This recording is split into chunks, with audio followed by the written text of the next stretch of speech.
ওই কবর তো বিছানা আসলে তোমার আবার চিন্তাও নাই। এই জন্য গুনার পর গুনাহ কইরা যাইতেছি বাজান, কোনো টেনশন চিন্তাও নাই রে বাজান। আরে খাদিজাতুল কুবরা রাদিয়াল্লাহু তাআলা আনহা একদিন ফজরের পরে বৈশা বৈশা কান্দে।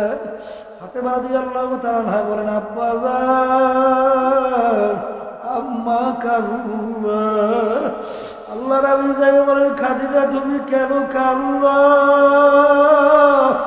ইয়া রাসূলুল্লাহ, ইয়া হাবিবাল্লাহ, আমি খাদিজা চিন্তা কইরা দেখলাম আমি দুনিয়ার ভিতরে বিপদে পড়লে উদ্ধারের জন্য সবাই দৌড়ে যে উদ্ধার করে, কিন্তু ইয়া রাসূলুল্লাহ, ইয়া হাবিবাল্লাহ, আমি খাদিজা যখন কবরের ভিতরে একা থাকবো, এই কবরে আমি বিপদে পড়ে বসি,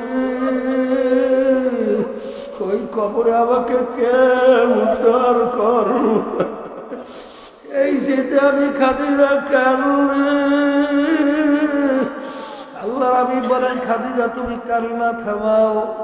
ইয়া রাসূলুল্লাহ, ইয়া হাবিবাল্লাহ, আরে শর্ত মানা লাগবে না, আমি কান্না থামাবো না। খাদিজা কি শর্ত বলো?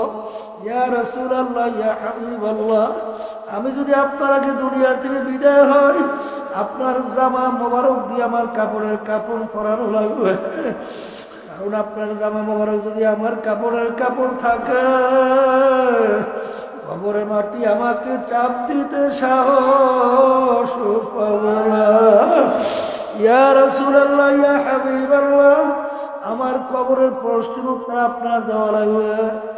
বাজার খাদিজাতুল কুবরা রাদিয়াল্লাহু তাআলা আনহা দুনিয়া থেকে বিদায় নিয়ে কবরে যাওয়ার পরে বাজার সবাই কবর দেওয়ার পরে যার যার কাজে সে চলে যায়।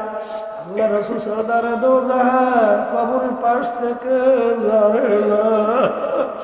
আল্লাহ নবী বসে অপেক্ষা করে। আল্লাহ সময় পর সময় যায়, কই ফেরেশতাও আসে না, কোনো প্রশ্ন নাই, উত্তর নাই। আল্লাহ রাব্বুল আলামিন ডাক দিয়ে বলে, হাবিব, আপনি এখানে কিসের জন্য অপেক্ষা করেন?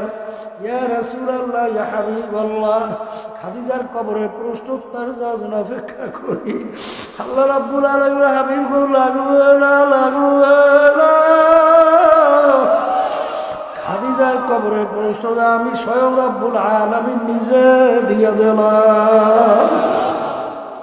এই জন্য আমার বাজানদেরকে বলবো, পর্দারে মা বোনদেরকে বলবো, বাজান রাত্র দিয়ে যে আনন্দ করতে সব শেষ করতেছি রে বাজান, কিন্তু দুনিয়া কিন্তু শান্তির জায়গা না। এই ঠান্ডায় গরমে ছেলে কথা শোনে না, মেয়ে কথা মানে না, বেয়াদের কোনো শেষ নাই, শত্রু মুদ্রার কোনো শেষ নাই।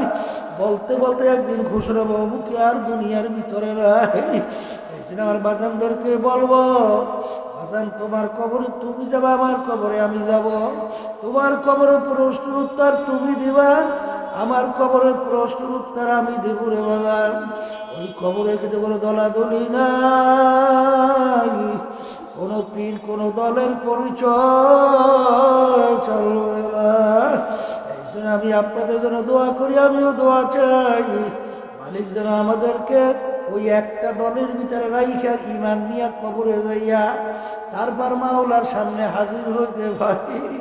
আর সবসময় মনে রাইখো, মান তাশাব্বাহা বিকওমিন ফাহুয়া মিনহু, দুনিয়ার ভিতরে তুমি যেই